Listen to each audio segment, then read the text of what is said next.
Bienvenidas y bienvenidos a este espacio de seminario que hemos determinado Educación entre sargazos y retos y oportunidades, que va a estar a cargo de el doctor Juan Miguel Muñoz, y que vamos a atender su presencia y las características de este seminario, que para los que están acá presentes va a estar acreditado con una credencial digital, que vamos a poder continuar a partir del registro que se realizó previamente a través de Zoom. Em, Vamos a dar la presentación de Juan Miguel Muñoz, que es codirector de ODITE. ODITE es un observatorio que lleva ya varios años desarrollando un análisis de tendencias en términos del uso de tecnología educativa y la mediación de esta en el impacto en la educación. Él es maestro y pedagogo especialista en tecnología educativa y transformación digital y educativa. Durante 6 años fue presidente de Espiral, una asociación sin ánimo de lucro que pretende ayudar e incorporar el uso de tecnologías en el aula para contribuir a mejorar la metodología y la calidad educativa. Esta organización tiene impacto a nivel iberoamericano. Actualmente es codirector del Observatorio de Innovación Educativa y Cultura Digital, ODIT, de la misma asociación. Ha sido profesor y colaborador de la UOC, Universidad Oberta de Cataluña, durante 20 años y asesor técnico docente del Departamento de Educación de la Generalitat de Cataluña y el Consorcio de Educación de Barcelona. Es también cofundador y responsable del área de educación de Cellworking, una consultora de educación, de cultura, los temas sociales y la tecnología. Él es un conocedor muy importante y ha sido un observador durante los últimos años de todo el contexto de la cultura digital, y es por eso que lo hemos invitado para poder compartir visiones, compartir aspectos que ya en todo lo que fue la previa y todos los avisos que pudimos compartir, ya más o menos se dará una idea de qué y cómo nos va a compartir Juanmi en este contexto. Sin más, entonces ahora dejo de compartir para luego cerrar la sesión con algunos elementos que queremos compartir con ustedes. Así es que, Juanmi, adelante, muchísimas gracias por estar con nosotros, y también a todas y a todos, muchísimas gracias por estar compartiendo este espacio de colaboración en torno a la educación. Pues muchas gracias, Antonio, por la presentación y por la invitación. Y yo voy a intentar ser lo más ágil posible. Sobre todo, me gustaría que algunas de las ideas que yo comparta las podamos compartir al final, en los últimos minutos de los que dispondremos, porque yo creo que al final es lo más interesante, ¿no? Entonces, por centrar el tema, cuando Antonio me invitaste, estuve pensando bueno, pues en el enfoque que le quería dar. Y entonces aquí nosotros tenemos un problema que vosotros en el Caribe tenéis más, que es el tema de los sargazos. El tema de los sargazos me sugirió que es un grave problema porque hay sobreabundancia, pero también nos ofrece oportunidades. Es decir, que voy a comentar un poco el tema de la dualidad de las cosas. Por eso, de alguna manera, los temas que yo voy a desarrollar, vamos a hablar un poquito de esto de los sargazos para que tengamos ese contexto de por qué elegí el tema del sargazo.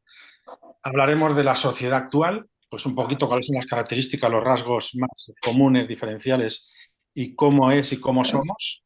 Vamos a hablar del mundo del trabajo, el mundo laboral, hoy en día. Hablaremos, evidentemente, de la inteligencia artificial, porque es un tema que no se puede evitar. De cualquier tema que hables en la actualidad, aparece la inteligencia artificial como una plaga. Por lo tanto, también hablaremos qué pasa con la inteligencia artificial en el mundo del trabajo, porque tiene una gran repercusión, como comentaremos. Evidentemente hablaremos de la educación y qué pasa con la educación hoy y qué puede pasar o qué creemos que puede pasar o qué creemos que se puede hacer por mejorar la educación. Y al final, pues una pinceladita con algunas ideas para exploradores contumaces, esas personas que siempre tienen ganas de estar aprendiendo. Entonces, por empezar directamente con lo de los sargazos, a los que sois de allá, a los que ya estáis en el Caribe, que sois de México sobre todo, ya sabéis lo que son los sargazos, pero los que no lo saben, pues haremos una brevísima explicación. Son unas algas que están flotando en las aguas, sobre todo del Mar Caribe, sobre todo porque aquí también en Galicia también las hemos sufrido, en el Atlántico y en el Cantábrico. Y sobre todo en los últimos años se ha oído hablar mucho de sargazos porque ha habido invasión, sobre todo en México y el Caribe, pero también aquí en España, en la zona que os comento. Entonces, como amenaza, evidentemente que lo es, porque nos hemos dado cuenta de que había una proliferación masiva que ha sido letal para muchas especies marinas y también ha afectado al turismo, que decir tiene que el Caribe es una zona turística y que el hecho de que haya una invasión feroz de sargazos pues no es de lo más provechoso para el turismo, ¿no? Pero bueno, en cualquier caso, lo que sí que vemos es que el sargazo, como tantas otras cosas, como os decía, tiene una dualidad. Es decir, que esa acumulación incontrolada de algas en las regiones costeras, que es tóxica y que es nociva, eso es un problema, es una amenaza. Pero, por otra parte, claro, en alta mar cumplen un papel muy importante, sobre todo a nivel ecológico. Y también sirve como protección a la fauna marina. De hecho, el Mar de los Sargazos es un espacio único, un ecosistema único, ¿no? Y el sargazo, además de proteger a las especies marinas, pues provee de alimento, sombra a peces, a camarones, a cangrejos y a ballenas, entre otros, ¿no? Por lo tanto, esta dualidad nos hace pensar en que, oye, ¿qué pasa con ese exceso de sargazo? ¿Qué podemos hacer con ese exceso de sargazo? Ahí viene el reto, ahí viene el reto. Entonces, cuando estudiamos a fondo, pensamos un poquito qué podemos aportar o qué podemos sacar del problema, nos encontramos que hay soluciones.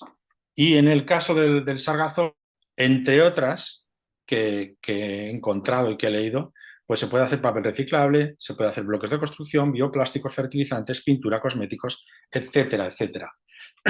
Por lo tanto, podríamos decir que eso es una oportunidad. Ese reto resuelto se convierte en una oportunidad que podemos aprovechar. Entonces, haciendo eco un poco de las palabras de Einstein cuando decía que en medio de la dificultad yace la oportunidad, es aquí donde tenemos la oportunidad. Y aquí tenemos un ejemplo, un mexicano que se le ocurre que del sargazo podía hacer material, podía hacer ladrillos para construir. Y aquí en el vídeo tenéis en todos los ejemplos, pongo la referencia con la URL por si después lo compartís y lo queréis consultar, porque es muy curioso, ¿no? Es muy curioso y muy interesante. Entonces, esa es la oportunidad, ¿no? Ver cómo del sargazo estoy fabricando ladrillos y además este señor lo que hace es las casas que fabrica las regala a personas que tienen dificultades o que no tienen dinero para poder tener su propia vivienda, ¿no? En el caso en España, como os decía, pues también hemos tenido sargazos y en las playas gallegas un investigador gallego se le ocurrió que con el sargazo se podía hacer biocombustible. Por eso, como el refrán dice, no hay mal que por bien no venga, este investigador español encontró esa oportunidad. Y esto es lo que realmente yo creo que tenemos que sacar en positivo de esta introducción para que entendamos el por qué me parecía que era sugerente elegir el sargazo en la metáfora con la educación. Dicho esto, vamos a ver un poco la sociedad de hoy, cuáles serían un poco las características principales.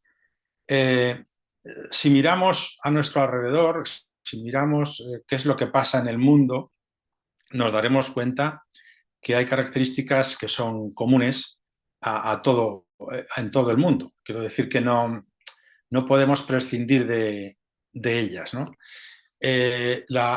Hay una gran diversidad y complejidad social y cultural, económica, política. Hay una globalización, hay procesos de migración constante, la digitalización, que hablaremos más extensamente, todo el tema del cambio climático, cambio de identidad de relaciones. Esto lo vamos a desarrollar un poquito más en el siguiente, más adelante, ¿no? Con los datos, pues es más difícil. Estos cambios, evidentemente, también plantean desafíos, también nos hacen retos, pero nos suponen oportunidades. Y fijaos cómo el último punto es la educación como un factor clave. A ver, aquí.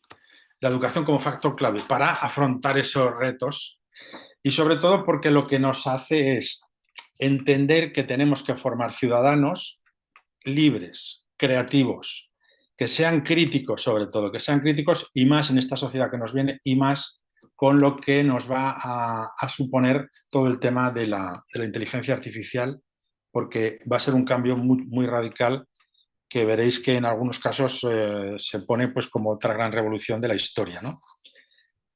Y sobre todo es interesante que la educación tenga importancia porque lo que nos interesa es construir esa sociedad más justa, más inclusiva, pero sobre todo también más sostenible, porque es uno de los factores que más necesitaremos. Entonces, el primer factor sería este de la globalización, no hay que abundar mucho en ella, porque es claro, ¿no? Cada vez hay más flujo de personas a lo largo del mundo, hay toda una parte de integración económica, política, cultural, comercial, social, etcétera, ¿no? Y todo el movimiento de personas a nivel global, a nivel mundial. Esto, evidentemente, lleva desafíos y tiene también oportunidades que están relacionadas con los temas de la convivencia y la comprensión intercultural. Y tiene mucho que ver con todo esto que está viendo últimamente, que son las guerras. O sea, parece mentira, nunca hubiéramos pensado que en el pleno siglo XXI podríamos haber vivido una guerra en Ucrania y ahora otra guerra en Israel-Palestina, ¿no? Y sin embargo está ahí y tiene mucho que ver o tiene algo que ver con el tema de la globalización. Otro gran cambio, otra característica, podríamos decir que es esta de la tecnologización y la digitalización. O sea, la tecnología nos invade. Nosotros a cualquier sitio que vamos estamos rodeados de tecnología, pero también la tecnología nos acerca a lo digital. Y eso, digital, lo que nos hace es nos abre un acceso a la información, a la cultura, al ocio. Ay, por favor. Sí. Perdón. A los servicios públicos, a la educación.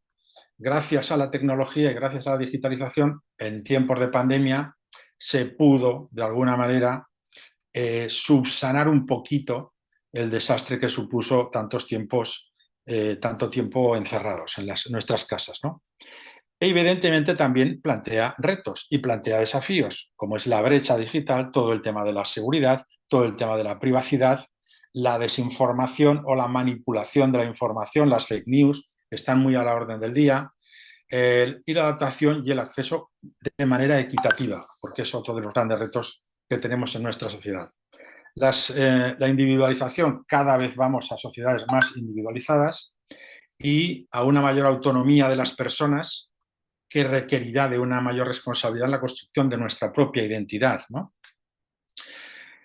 Por ello, esta individualización también implica mayor diversidad de valores y preferencias a lo largo de la vida, pero también sufriremos o tendremos la amenaza de una menor cohesión social, una falta o un planteamiento de cómo ser solidarios o no serlo, un sentido de pertenencia a comunidades diversas, etc. Después, el otro aspecto más preocupante también es el tema de la desigualdad social.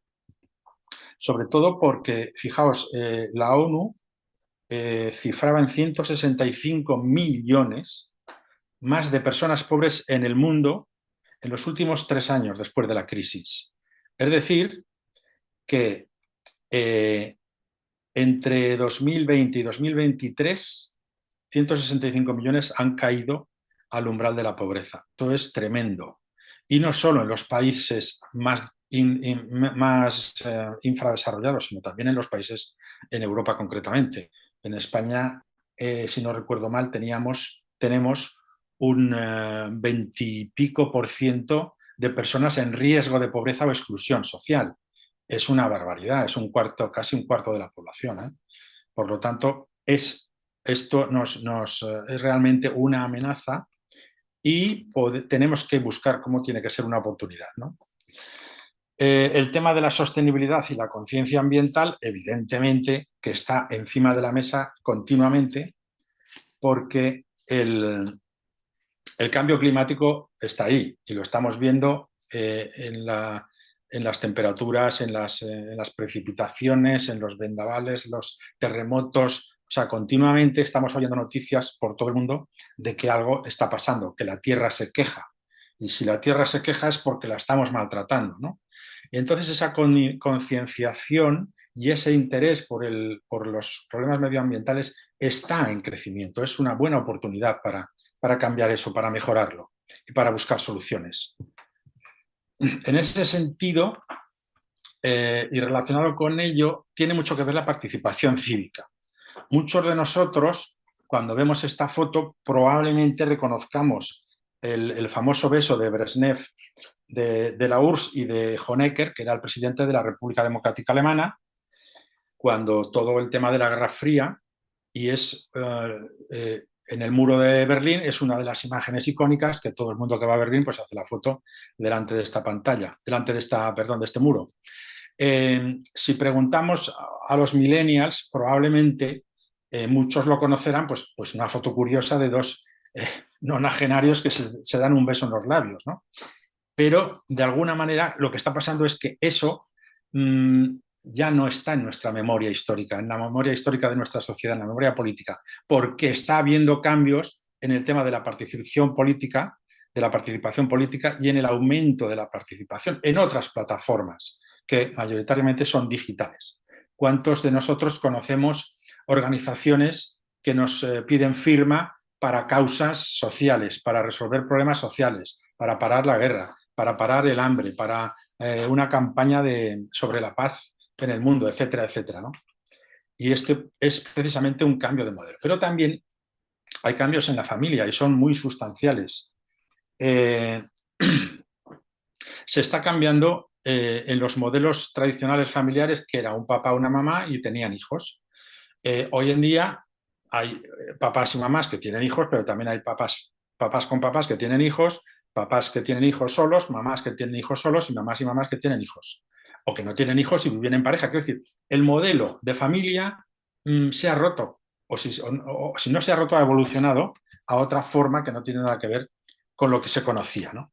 Por lo tanto, todo esto pues ayuda a que estén pasando cosas y que haya que tenerlas en cuenta, que tiene mucho que ver también con el cambio en las identidades. Las identidades, antes, si recordamos, bueno, antes, hace poco, o incluso ahora en muchos sitios, cuando te rellenas un formulario, pues tienes que poner sexo varón o hembra, o hombre o mujer, ¿no? Ahora ya empieza a haber otras alternativas, ¿no? O empieza a haber la alternativa de que no quiero poner cuál es mi sexo, porque es una cosa privada y a nadie le interesa, ¿no? Pero de alguna manera sí que es verdad que la orientación sexual, la orientación en la que yo puedo volcar mi afectividad, no tiene por qué ser hombre, mujer, blanco, negro, ¿no? Sino que es mucho más abierta. Y ese cambio de identidad, esos cambios de identidad, pues también están muy presentes en esta sociedad, ¿no? Bien, acabando con el tema de la sociedad y muy relacionado con él está todo el tema del trabajo. Porque, claro, sin trabajo no hay sociedad, sin trabajo no hay economía, sin trabajo no puede haber cultura. Por lo tanto, la cultura del trabajo, el mundo del trabajo es muy relevante y están pasando cosas. Por lo tanto, me voy a centrar bastante en el Foro Económico Mundial, en su futuro, en su informe sobre el futuro del trabajo en 2023, porque yo creo que es de los más amplios y que recoge prácticamente lo más relevante que pasa o que puede pasar en el mercado laboral, ¿no? Bueno, esto es una cosa que yo creo que es sabida o que es conocida o que todos más o menos escuchamos, ¿no? Que se espera que alrededor de un 23% un 23% de los puestos de trabajo actuales de aquí a 2027, es decir, dentro de 4 años, habrán cambiado de los que son actuales.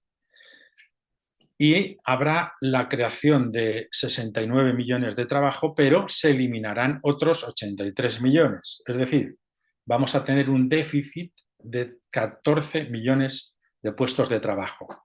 Esto es así en los informes. Después, los diferentes expertos, los diferentes economistas, políticos, pensadores, filósofos, etcétera, etcétera, estos datos los manejan de diferentes maneras, como también ahora veremos. Hay quien es más optimista, hay quien es más pesimista, pero los datos son los que son y están ahí, ¿no? Y por eso es interesante que los comentemos. Por otra parte, los principales factores de crecimiento del empleo hoy en día son como macrotendencias, ¿no? Y tienen que ver con lo que ya hemos comentado de la transición ecológica y con lo que son las normas ASG, que son aspectos medioambientales, sociales y de gobierno corporativo, que también influyen y afectan al progreso de la humanidad, ¿no? Y también a la localización de las cadenas de suministro. Cada vez más se tiende a tener la cadena de suministro más corta, más cercana, porque eso también abarata costes y también ayuda a la generación de empleo próximo. Porque ya sabéis que como la globalización que hemos comentado antes nos empuja a llevar fábricas a los lugares del mundo en lo que la mano de obra es más barata, pues todo eso hace que las cadenas de suministro y de producción se deslocalicen de maneras muy bestiales. Sin embargo, en el tema, la Organización Internacional del Trabajo, en sus informes habituales, dice que en el sector de las energías renovables se han creado 13,7 millones de empleo, lo cual duplica en 7 los puestos de trabajo que tenía hace 10 años. Esto es una buena noticia, esto es una oportunidad que hemos podido descubrir gracias a esa buena sensibilidad hacia la protección del medio ambiente, hacia la ecología verde y hacia la ecología sana, digamos. Otro dato importante que también habremos oído es que gran parte de las habilidades que se requieren hoy en las empresas habrán cambiado en los próximos años. Y dicen diversos estudios que para 2030, que está ahí al lado, a 7 años, entre el 75 y el 85% de las profesiones más demandadas todavía no existen. O sea, como educadores, esto tenemos que saberlo, porque ¿qué estamos haciendo en las escuelas? Y sobre todo, ¿qué estamos haciendo en las universidades? ¿Para qué estamos formando a nuestros universitarios? ¿Para que sean parados en el futuro? Este tipo de cosas yo creo que son muy importantes replantear para que tengamos en cuenta que una posibilidad de lo que os comento que se lucubra que podían ser profesiones del futuro, pues podrían ser estas: especialistas en inteligencia artificial, sostenibilidad ambiental, inteligencia comercial, analistas en seguridad de información, ingenieros en temas financieros con tecnología, analistas de datos, ingenieros en robótica, electrotecnología, operador de equipos agrícolas. Esto es muy curioso porque, paradójicamente parece que la agricultura cada vez está más denostada y, sin embargo, nuestro futuro se sostiene gracias a la agricultura. Y entonces ahí, gracias a la robótica y gracias a la inteligencia artificial, se pueden optimizar mucho toda la labor agrícola. Es verdad que lo que nuestros abuelos necesitaban un mes para hacer, ahora lo pueden hacer en un día. Yo recuerdo, en mi pueblo natal hay olivas, hay aceitunas. Y mi familia tenía olivares. Para recoger las olivas tenían que contratar a una familia o a 2 familias durante un mes o 2 meses, si la cosecha era buena o era regular o era mala, para cosechar, para coger las olivas. Ahora, con un tractor y una máquina que sacude el olivo, en 1 o 2 días recoges lo que antes tardabas una semana o 2 semanas. Y eso, estamos hablando solamente de máquinas. Imaginaos lo que puede ser extrapolado eso cuando tengamos los robots. Más datos. Los puestos de trabajo, que crecerán más rápidamente, tienen que ver con la inteligencia artificial, el aprendizaje automático, la sostenibilidad, los analistas de inteligencia artificial, la seguridad de la información. Y fijaos, aparece la educación como una de las profesiones que mayor crecimiento se espera, la educación. Lo que pasa es que habla de la educación vocacional. Es decir, la educación per se, la educación basada en conocimientos, la educación basada en contenidos, no nos importará, porque el conocimiento y el contenido está en la red. La inteligencia artificial me puede hacer un trabajo de lo que quiera, incluso me puede hacer una tesis doctoral, pero la educación vocacional, que es en la que yo tengo que volcar esa parte del espíritu crítico, la parte de la creatividad, la parte emocional, la parte afectiva, eso no te lo va a dar un robot, te lo va a dar la inteligencia artificial. Por eso yo creo que me gusta que aparezca y me parece que es importante. Y principalmente de las conclusiones, o sea, una de las principales conclusiones a las que llega el informe en el foro del Foro Económico Mundial es que necesitaremos capacidad de resolver problemas difíciles y trabajar en equipo, que es algo que ya se está dando en las escuelas cuando empezamos a oír que se está trabajando en proyectos y que esos proyectos se trabajan en equipo, que esos equipos pueden ser flexibles y que esos equipos flexibles están resolviendo problemas reales de fuera de la escuela. Eso es lo que yo creo que es el futuro de la educación vocacional y que tiene que ver con lo que comentábamos antes. Además, también tendremos que tener conocimientos tecnológicos, pensamiento crítico y perseverancia y empatía. O sea, para cualquier tarea, estos serán valores que serán necesarios y que serán exigibles. Y llegamos a la estrella del año, la inteligencia artificial, que es tan estimada y tan denostada por términos iguales. Se están diciendo muchas cosas de la inteligencia artificial. Mayoritariamente se está diciendo que es bárbaro, que es impresionante. Fijaos, Cristóbal Valenzuela, que algunos conoceréis porque es chileno y es el CEO fundador de Runway, que es la inteligencia artificial que hace estas imágenes tan realistas y que están utilizando incluso en películas y que se está utilizando en pues, los ejemplos que habréis visto de Donald Trump, que lo están tomando preso, o el Papa que está con un chubasquero de Balenciaga. Pues esto está hecho con Runway. Pues este señor, que es un especialista en inteligencia artificial, está en Estados Unidos y dice que es el mayor cambio en 1000 años en la historia de la humanidad. Por lo tanto, sería un error frenarla. Y dice, parar la inteligencia artificial sería como pedir en 1440 que se parase la imprenta y decirle a la gente, oye, no puedes tener libros porque no sabemos cómo usarlos, ¿no? Pues con esta metáfora vamos a ir viendo en muchos de los artículos que encontremos en todos los sitios cambio. Por ejemplo, Grammarly, la inteligencia artificial podría cambiar todo el mundo de la escritura. Es verdad que hace cosas impresionantes, que corrige, que te enmienda, que te ayuda, que te redacta. Bueno, Grammarly y otras muchísimas, como ya sabéis que hay cientos y cada día aparecen otros cientos. La IA nos va a cambiar la vida, o sea, la vida nos va a cambiar. Seremos mejores personas, estaremos más, nos lo pasaremos mejor. Todo esto va redundando cada día en que nos planteemos que esto es una bomba. La inteligencia artificial generativa va a cambiar lo que significa ser humano. O sea, fijaros lo que están diciendo. Esta señora no es una Mindundi que no sabe de qué habla, es una experta mundial en temas, la Nina Sik, en temas de inteligencia artificial a nivel mundial reconocida. Quiero decir que cuando dicen esto es porque ellos que están viviendo y que están trabajando en empresas de ese tipo saben que hay una bomba ahí que va a explotar.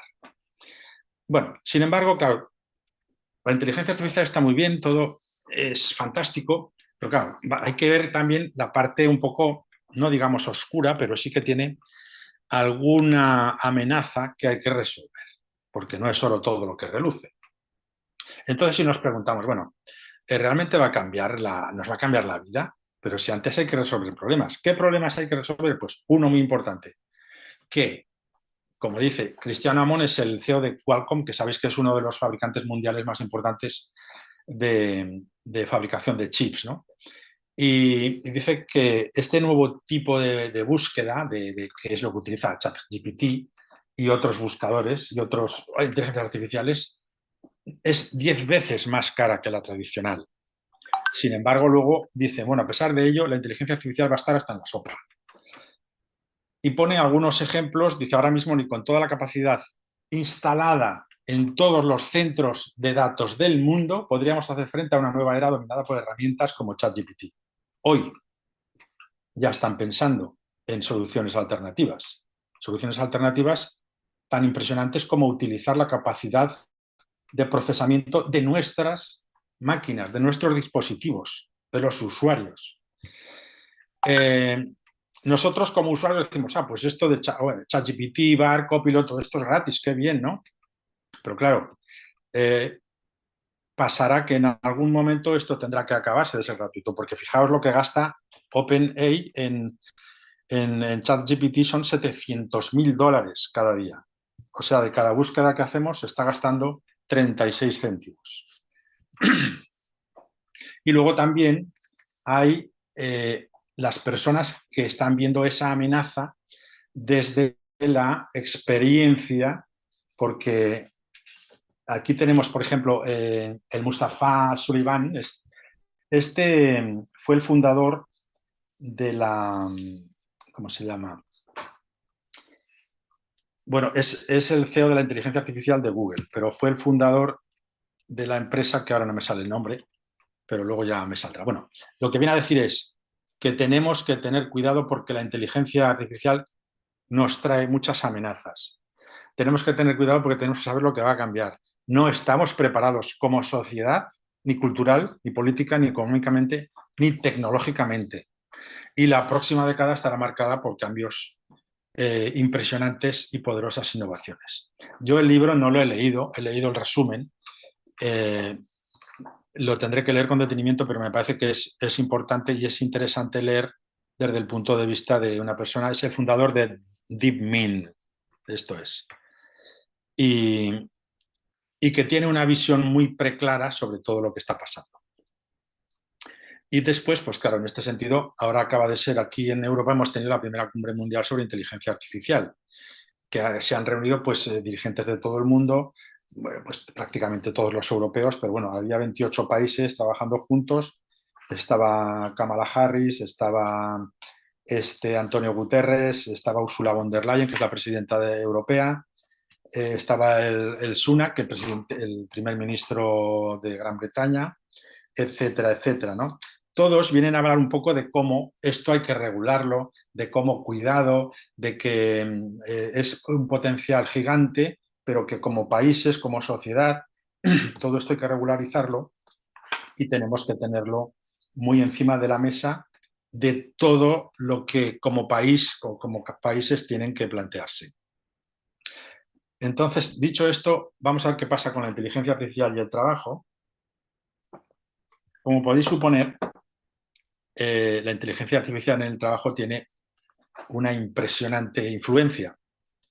Y también se habla de que va a cambiar, que va a impulsar la creación de empleo, que las empresas van a dar prioridad a las competencias en inteligencia artificial y que aumentará las tareas, no las automatizará. Es verdad que automatizará algunas tareas, pero lo que sí que hará es aumentar tareas. Podremos hacer más cosas en menos tiempo y con menos recursos. La PwC, esta gran consultora, ha hecho sus cálculos, ¿no? Y claro, es un dato impresionante decir que el Producto Interior Bruto Global podrá ganar 15,7 trillones de dólares, o sea, un crecimiento del 14% hasta 2030. Y luego que lo que os decía antes, ¿no? Los que ven la botella medio llena o los que la ven medio vacía, ¿no? La ve medio vacía, esta institución dice que destruirá muchos más puestos de lo que nadie imagina. Habéis visto que teníamos datos de algunos estudios del Fórum Económico Internacional y aquí pues también se apunta otros datos, pero sí que es verdad que prácticamente todos coinciden en que nadie sabe a ciencia cierta qué es lo que pasará. Sí que coinciden en que la inteligencia artificial va a tener un crecimiento exponencial y que van a cambiar muchas cosas.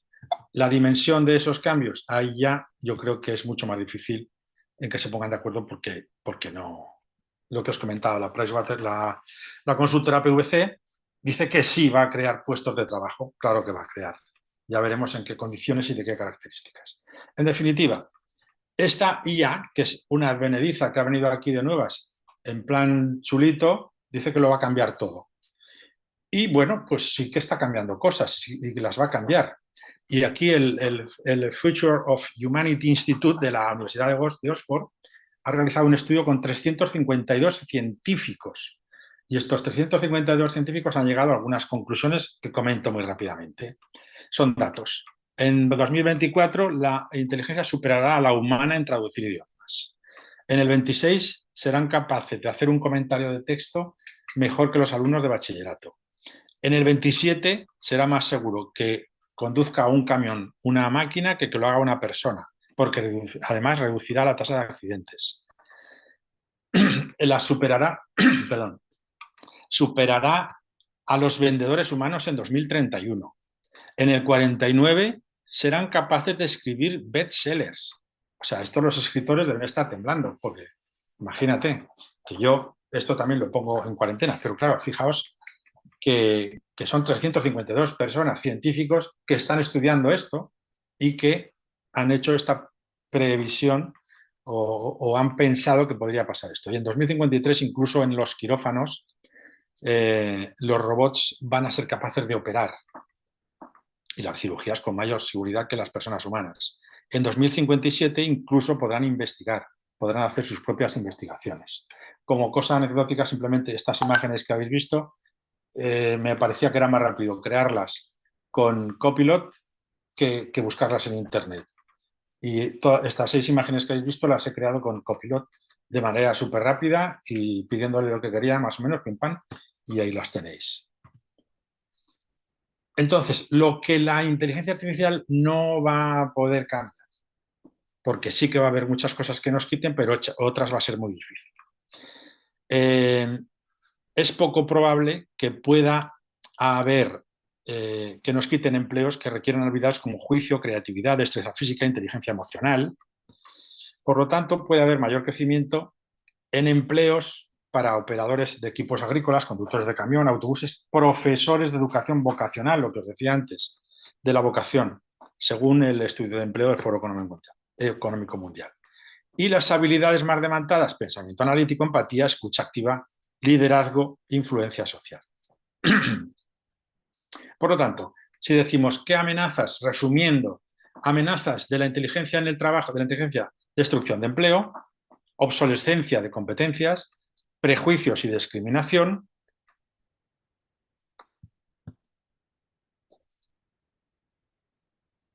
A ver, qué lento. Las cuestiones éticas, que también hemos citado, el tema de la seguridad y ciberseguridad, la pérdida de interacción humana y el acceso desigual a la tecnología por países y por individuos.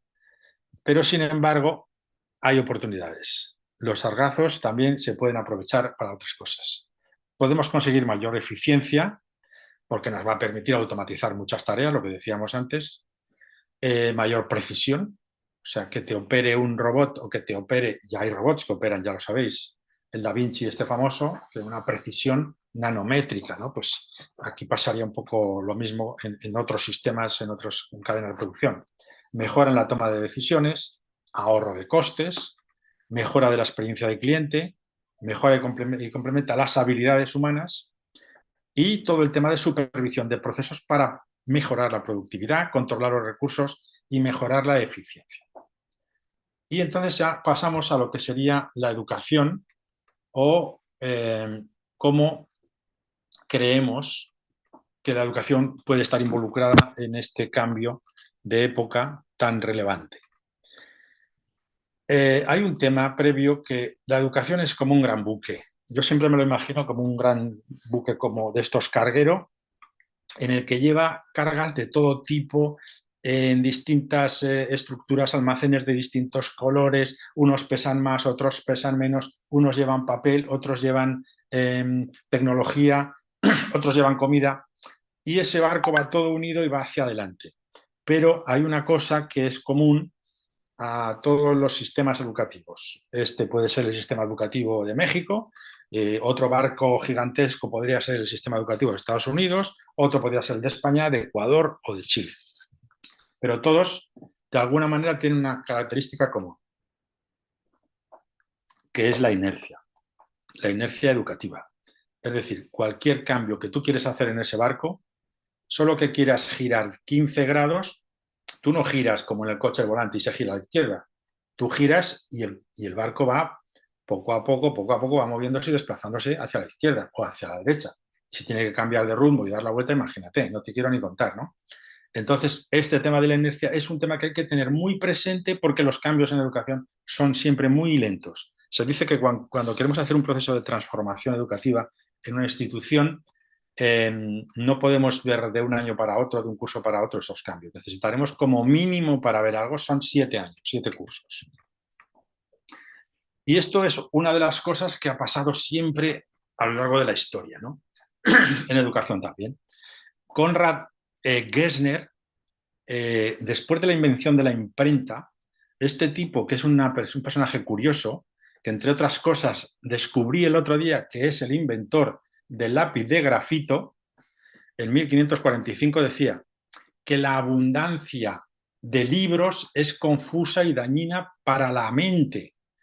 Y entonces pedía a los gobiernos y a los políticos que tomaran medidas para controlar eso, porque fíjate tú, qué desastre. En el siglo XIX, algunos críticos y expertos expresaban su preocupación porque, claro, la educación formal podía agotar y sobrecargar los cerebros de los niños. Y, sin embargo, los tenían trabajando desde los 8 años en las fábricas, en las minas, pero eso no agotaba el cerebro. Por lo tanto, su preocupación era lo del cerebro de los pobres niños. A principios del siglo XX, algunos educadores dijeron, oye, cuidado que la radio puede distraer a los niños de la lectura. Si escuchan la radio no van a leer. O sea, qué profetas, qué visionarios, ¿eh? En el principio del siglo, en la Universidad de Nueva York, cuando surgió la televisión, al principio del siglo, no más a mediados, decían que la televisión la acusaban de que podía ser una estupidez colectiva, que crearía un futuro en el que los ciudadanos vivirían en un marco de libertades formales inútiles, porque nadie las podría ejercer por puro desconocimiento. Esto podría tener algo de razón, ¿eh? Porque la televisión, algo de esto sí que tiene algún tipo de televisión. Pero bueno, al margen de eso, es curioso como frase visionaria. Y otra frase también, otro hecho muy curioso, otra anécdota, es que ahora, en la actualidad, en España por lo menos, no sé en América Latina cómo está este tema, algunos expertos advierten que las pantallas de los dispositivos están creando la primera generación de los hijos menos inteligentes que sus padres, porque la tecnología los hace tontos, las pantallas, pues los hace menos listos. Y esos padres se están organizando para restringir el uso de dispositivos electrónicos en la escuela. Y yo no estoy diciendo que se utilicen de manera generalizada, pero entre regular y prohibir, yo creo que hay una cierta diferencia. Pero bueno, eso es otro tema que ya hablaremos otro día.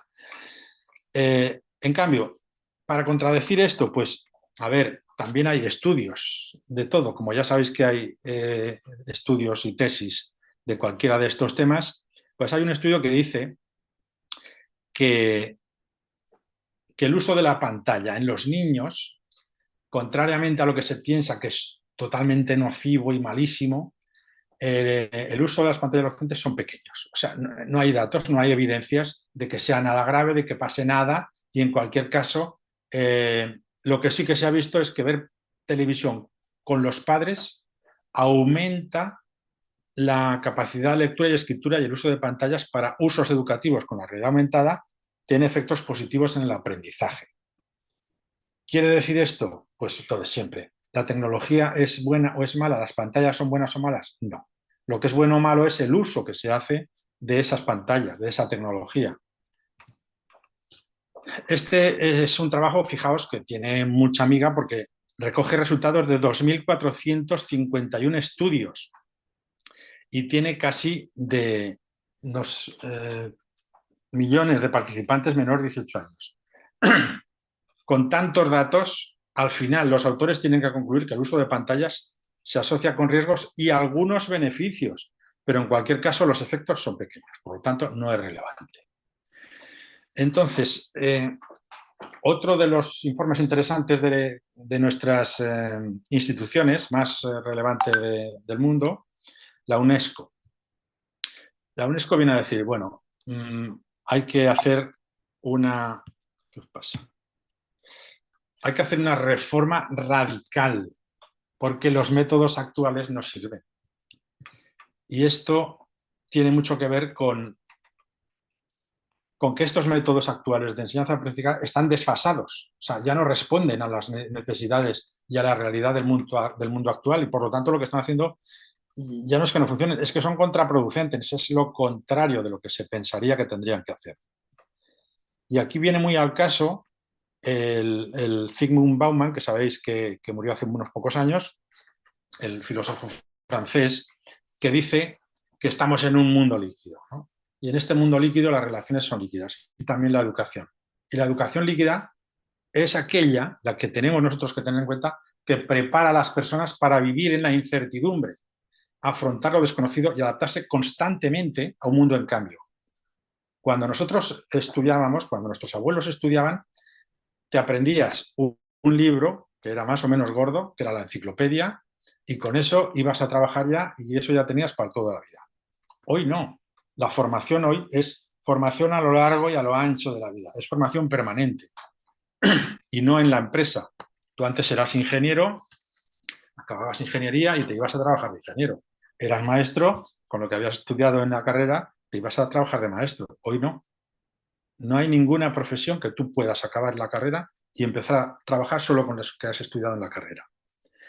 Entonces, otra cosa que dices, cuando el mundo se encuentra en constante cambio, la educación debería ser lo bastante rápida para adaptarse a este cambio, cosa muy difícil y que no se produce desafortunadamente. El informe habla de Latinoamérica, de América y Caribe, también habla evidentemente de la inclusión, la importancia de la inclusión en educación y cómo la inclusión puede ayudar a reducir la desigualdad en toda la región, ¿no? En toda Latinoamérica. Por lo tanto, es uno de los factores también a tener muy en cuenta. Y ahora la inteligencia artificial metida en la educación. El informe de la UNESCO, la inteligencia artificial generativa en la educación, oportunidades y desafíos, os lo recomiendo. Es muy amplio y no me voy a entretener, pero sí que destaco un par de aspectos. El tema primero es el tema de la inversión. O sea, el gasto en la educación debe centrarse en los objetivos fundamentales del aprendizaje. Y fijaos que estamos en la era de la inteligencia artificial y, sin embargo, se da la paradoja de que hay 245 millones de niños y jóvenes que están sin escolarizar, que no pueden ir a una escuela, no pueden ir a una institución educativa. Y más de 770 millones de personas son analfabetas. O sea, a mí esto me parece, o sea, como muy desastroso para pensar que estamos en el siglo XXI. Sin embargo, esto es así. Los datos demuestran que las buenas escuelas y los buenos docentes pueden solucionar este problema. Sin embargo, el mundo continúa financiándolos de manera insuficiente. Y después, evidentemente, también subraya que los gobiernos deben velar porque la inteligencia respete los principios de seguridad, inclusión, otra vez la inclusión, diversidad, transparencia y calidad. Entonces, hay una evidencia de que estos cambios se están produciendo, que son el aumento de la tecnología digital en la educación, la necesidad de desarrollar competencias transversales, como el pensamiento crítico, la creatividad, la colaboración o la comunicación y el cambio en las demandas del mercado del trabajo que hemos visto. Por lo tanto, vamos otra vez con los sargazos y las oportunidades que nos ofrecen. ¿El aumento de tecnologías digitales tiene amenazas? Sí. ¿Hay sargazos? Sí. ¿Cuáles? La brecha digital, sobreabundancia de información, desigualdad de acceso, riesgos de ciberseguridad, pérdida de interacción humana, pero también nos ofrece posibilidades, oportunidades, que son la capacidad de innovación pedagógica, hacer curación de contenidos, personalizar la educación, que es un tema muy importante, muy relevante, que gracias a la inteligencia artificial se podrá conseguir, no digo que se consiga a corto plazo porque es es complejo, todo el tema de la ética y la seguridad y el acceso a los recursos globales. En cuanto a las amenazas y oportunidades, a la necesidad del desarrollo de competencias transversales como el pensamiento, la creatividad, la colaboración y la comunicación, también hay sargazos. Obsolescencia de los currículos tradicionales, resistencia al cambio, falta de formación del profesorado y falta de tiempo. El mantra que todos siempre decimos, no, es que no tengo tiempo, es que no tengo tiempo, es que no tengo tiempo. ¿Hay oportunidades? Pues sí, tenemos algunas. Aprendizaje basado en proyectos, basado en retos, basado en evidencias, basado en cosas que tienen que ver con la resolución de problemas reales, de la vida real, que entra a las aulas. Y las aulas salen a la vida real. Que la escuela no es un compartimento estanco, sino que la escuela tiene las puertas y las ventanas abiertas. El trabajo en equipo, el reconocimiento profesional y priorizar, delegar y colaborar también con el uso de las tecnologías. Y también en cuanto a amenazas y oportunidades en lo que se refiere al cambio de las demandas del mercado laboral y la sociedad, esos sargazos serían el desempleo, la precariedad del propio empleo cuando en el caso de que lo haya, la competencia global y la incertidumbre sobre el futuro. Pero las oportunidades están ahí. El emprendimiento, la adaptabilidad, el aprendizaje a lo largo y a lo ancho de la vida que comentábamos antes y la participación ciudadana, la posibilidad de participar. En este sentido, recordamos también a otro gran filósofo pensador todavía vivo, creo que tiene 102 años, Edgar Morin, que dice que el conocimiento, ese conocimiento es como navegar en un océano de incertidumbres a través de archipiélagos de certezas. O sea, me parece que es una frase que resume mucho esta época también en la que estamos viviendo. Y para concluir, y voy a ir rápido ya, es simplemente algunos recursos, o más que recursos, algunas ideas o algún material que os puede servir o que puede servir como inspiración para exploradores contumaces, que sois todos los que estáis en esta conversación y muchos de vuestros compañeros y compañeras, que seguro que también pueden estar interesados. Esta es una infografía que la comparto porque es muy clarita, de Mar Sánchez, de la Universidad de Murcia, aquí en España, que dice, bueno, con la inteligencia artificial, con el chat GPT o con los que sean, ¿qué puedo hacer? Como estudiante o como docente. Y te pone ejemplos. Como docente quiero planificar una asignatura. Pues, ¿qué puedes hacer? Crear una unidad didáctica desde cero. Tú le dices de qué quieres que te la haga y te la hace de diseñar una rúbrica de evaluación, plantear una propuesta de gamificación. O sea, muchísimas cosas. Estudiante también podrías planificar en cuanto a gestión de tiempo, diseñar una guía de estudio. O sea, aquí hay muchas ideas, me voy a entretener, pero es muy interesante, la tenéis referenciada también por si queréis constar. Y ahí la dejo. El gobierno de Chile ha hecho esta publicación que me parece muy acertada, muy interesante, está más centrada en la educación básica, en la educación formal, no universitaria, digamos, ¿no? Y además son conscientes de que en este momento actual, como país, todos los estudiantes chilenos y todos los profesores chilenos tienen que conocer, tienen que saber cómo utilizar ChatGPT, porque está ahí, porque forma parte del ecosistema.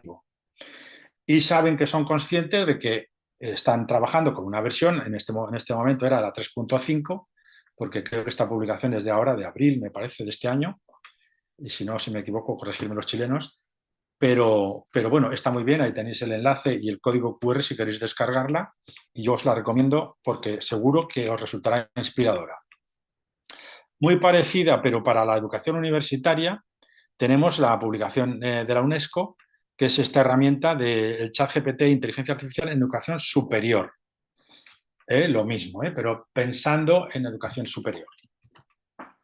Después esta es una infografía interactiva creada por un docente y me parece que es útil y que es interesante porque te explica de cada caso un ejemplo. Dice, por ejemplo, el número 3, úsalo para desordenar aleatoriamente el trabajo del estudiante.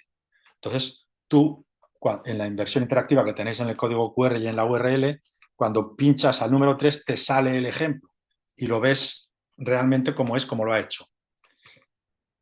Aquí tenéis de 100 ejemplos de ChatGPT utilizado para profesores y está con instrucciones que puedes copiar y utilizar libremente también.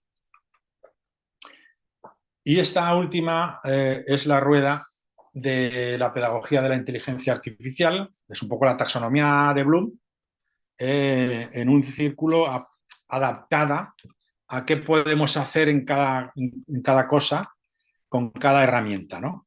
Bueno, también tenéis ahí la URL y también se puede descargar y se puede conocer.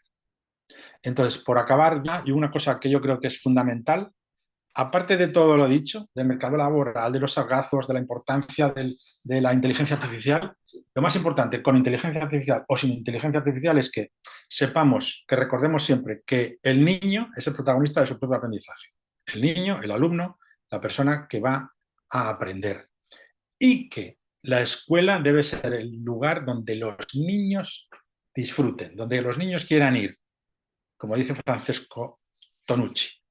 Y yo con esto creo que he acabado y ahora pues si tenéis alguna pregunta me gustaría escucharla o algún comentario.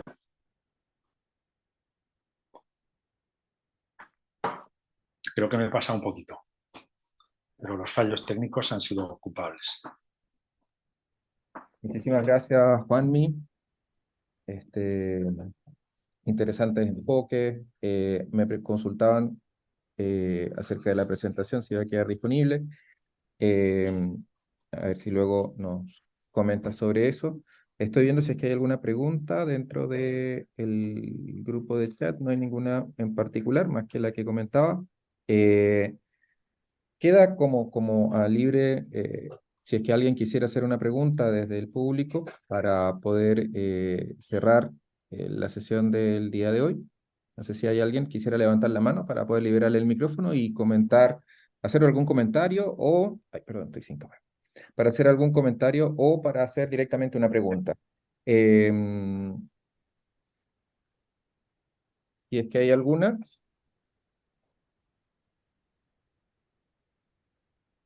No sé, yo no logro ver alguna mano por ahí, no sé si parte del equipo lo pueda ver. En el chat hay una pregunta, Antonio. Lo que menciona José Ángel Valdés es una pregunta en temas de la comercialización de las tecnologías educativas que utilizan la inteligencia artificial y dice lo siguiente, dice, bueno, ¿cómo se monetiza una tecnología educativa que utiliza inteligencia artificial pero de manera ética en la educación? Si hay algún comentario al respecto. Pues, hombre, primero yo creo que lo primero que es difícil es monetizar cualquier iniciativa educativa. Eso primero.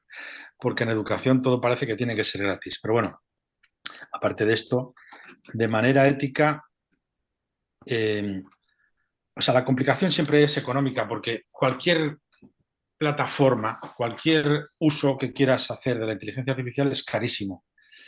A no ser que lo que tú aportes a alguien que, que tiene la tecnología es darle el enfoque pedagógico.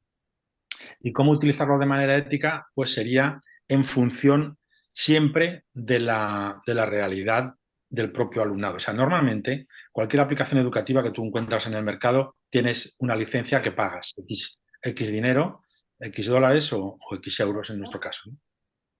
Y ese dinero es el que es. O sea, mira, de 1 a 10 licencias, 5 euros o 5 dólares. Y una licencia de centro para 600 alumnos, pues vale 3.000 euros, ¿no?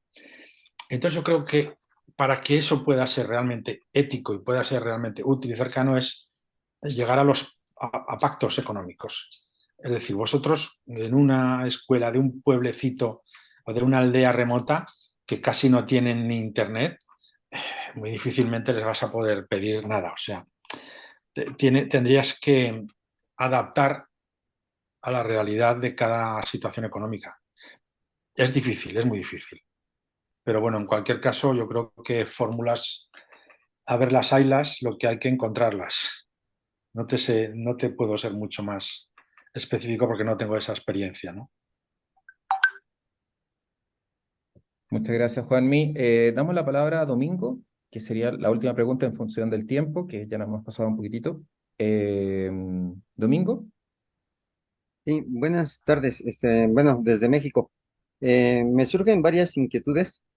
Primero, felicitarlo por tan excelente presentación, pero por ejemplo, yo creo que desde mucho antes, a lo mejor, pero más ahora, ya con esto de la inteligencia artificial que está teniendo un auge de manera exponencial, me imagino que en todas partes del mundo ya se está pensando en crear nuevas carreras, ¿no?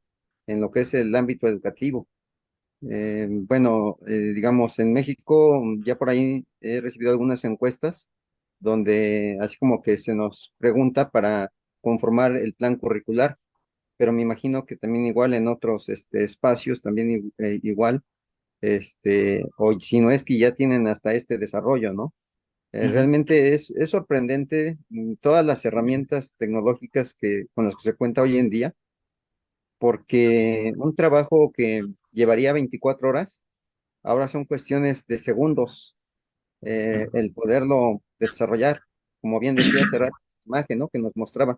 Decía, realmente la hice con una herramienta y en cuestiones de poco tiempo se realizó.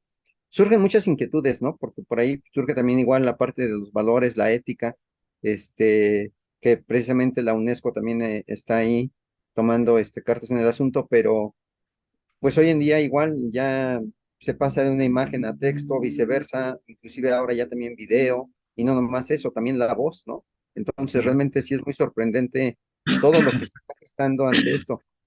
Bueno, mi pregunta en concreto sería, si ya en los países donde cada uno de ustedes está, todos los que compartimos ahorita este espacio, si ya existen carreras nuevas, digamos, o actuales, que tengan que ver con la inteligencia artificial, o están en vías de desarrollo. Yo, por lo que sé, en España lo que sí que está viendo, más que carreras todavía, lo que está viendo son muchos másters y posgrados, especializaciones de carreras de ingeniería informática e inteligencia artificial. O sea, dentro de carreras que ya existen. Pero es verdad que en casi todas las carreras de lo que sea, hay como un máster o un posgrado de inteligencia aplicada a lo que sea. Por ejemplo, el más fácil es la ingeniería. Tú eres ingeniero informático, especialista en inteligencia artificial. Parece que va de la mano, pero incluso en carreras como podrían ser tema de lenguas o idiomas, claro, inteligencia artificial aplicada a la enseñanza de idiomas, claro, es que tiene mucha aplicación. Es que incluso hay docentes de idiomas que dicen, ostras, si yo ahora con el chat GPT preparo mis clases de inglés o mis clases de castellano, de español, ¿no? Porque tienes la lección entera, tienes una unidad temática entera, tienes una programación entera, o sea, lo encuentras todo prácticamente hecho, con lo cual, en el caso que yo conozco, ya te digo, sí que hay mucha formación, incluso en la formación profesional, los ciclos formativos de grado medio y grado superior están empezando a incorporar la inteligencia artificial en sus especialidades, en los grados medios y superiores. La formación profesional supongo que es parecido en México, ¿no? Que es la formación del niño que acaba la formación básica y en lugar de ir a la universidad va a hacer una profesión, un oficio, ¿no? Pues aquí en España eso también es una de las cosas que se están impulsando. Muchas gracias. Nada, no sé si en Muy alguno de bien. los países que, Gracias, Juan Antonio. Miguel. Yo pudiera complementar un poco acá del lado del tecnológico de Monterrey, respondiendo a la pregunta de Domingo. Eh, Particularmente hay programas de posgrado enfocados en el desarrollo de inteligencia artificial, sí, pero lo que sí se está realizando es la introducción, por ejemplo, de aplicaciones de inteligencia como la inteligencia artificial generativa en diferentes programas académicos, porque como bien comentaba Juan Miguel, los futuros o los trabajos futuros que tendrán el mayor crecimiento involucran saber analizar datos y saber procesarlos y saber visualizarlos, Gracias. entenderlos, comunicarlos de manera inteligente. ¿Cómo estamos? Entonces, todas ¿Estás estas bien? competencias las van a requerir personas y egresados de cualquier programa académico, ya sea de ciencias de la salud, de negocios, de ingeniería, de comunicación, etcétera, ¿no? Entonces, también no hay que olvidar que la inteligencia artificial que está teniendo un boom en este año es la inteligencia artificial generativa, pero la inteligencia artificial como tal en algoritmia y mejora de procesos, pues existe desde hace mucho tiempo. Entonces ya en carreras como ciencias de datos, tecnologías de la información, innovación y transformación, ya existían estos desarrollos y ya se estaban llevando a cabo. Entonces sí, sin duda van a aparecer algunos nuevos programas académicos, particularmente a lo mejor enfocados en el desarrollo de inteligencia artificial, pero todas las demás aplicaciones se van a incluir en los currículos de de los demás programas, porque son competencias que las y los alumnos van a requerir efectivamente en los trabajos del futuro. Sí, con esa respuesta, Luis, creo que también se cubre en parte la pregunta de Carlos Moreno, que estaba en el chat, y que tiende a buscar esta figura, digamos, de la etiqueta de los nativos digitales dentro del desarrollo de habilidades y competencias que promueve la aplicación de inteligencia artificial. Em, Queremos ya ir cerrando el evento, agradecer enormemente a todos quienes participaron. Quiero, disculpa Juanmi, voy a compartir una laminita para hacer el Sí, sí. cierre. Y comentarles que sí, efectivamente vamos a tener una acreditación. Va a haber un proceso en que aquellos que participaron les vamos a entregar una acreditación digital inteligente y con lo cual también luego van a saber algunas más sorpresas de nuestro trabajo. Somos el equipo del IBI y Data Hub del Instituto para el Futuro de la Educación y esta es parte del equipo que está presente en el equipo, ¿verdad? Y también invitarles a conocer lo que está en la página. Tenemos una gran cantidad de recursos y también vamos a seguir generando actividades que nos permitan posicionar los temas que están en tendencia, lo que está sucediendo en este contexto y trayendo a personas tan importantes como hoy día compartió con nosotros Juan Miguel Muñoz, director, ¿cierto?, de OIT, y también que nos pudo compartir una gran experiencia y análisis que nos hacen mirar en este contexto prospectivo, que sin lugar a dudas es un elemento que mueve y genera también disrupción. Unas palabras de cierre, Juanmi, por favor. Pues nada, muchas gracias por la invitación. Ha sido un placer. Perdonar si he ido muy rápido, pero hay tantas cosas que comentar y que decir que, claro, lo realmente interesante hubiera sido tener más tiempo para poder debatir y comentar, ¿no? Porque yo creo que estamos en un momento apasionante de la educación, de la sociedad y a nivel económico y cultural, o sea, a todos los niveles. Y yo creo que es una buena oportunidad poder este hecho de compartir, ¿no? O sea que yo, en fin, pues solo tengo que daros más gracias y bueno, a ver si otra oportunidad tenemos más tiempo para comentar y seguir avanzando y aprendiendo juntos. Gracias. Muchas gracias, Juanmi. Muchas gracias a todos y a todas. Y seguimos en comunicación y espero que estén atentas a las siguientes actividades que vamos a seguir difundiendo desde el Live Lab y Data Hub del Instituto para el Futuro de la Educación del Tecnológico de Monterrey. Muchas gracias.